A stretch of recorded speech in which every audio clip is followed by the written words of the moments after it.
नमस्कार मित्रांनो, आज नाश्त्याला इडली केली होती. इडली वगैरे खाऊन घेतली, नंतर भांडे वगैरे घासून घेतले, घरातली सर्व कामं आवरले आणि नंतर आंघोळ वगैरे केली, फ्रेश वगैरे झाले. माझा आज पेपर होता, मग पेपरची तयारी केली.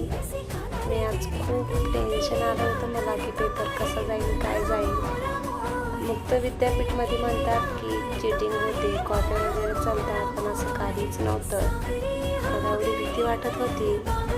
मी कॉलेजपाशी गेली, एवढी गर्दी पाहून तर मला जास्त दगदग होत होतं. मग फायनली माझा नंबर काही सापडला नाही. नंतर सापडला, मोबाईल काय अलाउड नव्हता आणि चिटिंग काही करू दिली नाही. मनानं जेवढं आलं तेवढा पेपर सोडवला. घरी आले, मी खूप थकले होते. आजच्यासाठी एवढंच. व्हिडिओ आवडला असेल तर सबस्क्राईब करा. भेटू नेक्स्ट व्हिडिओला. तोपर्यंत बाय बाय.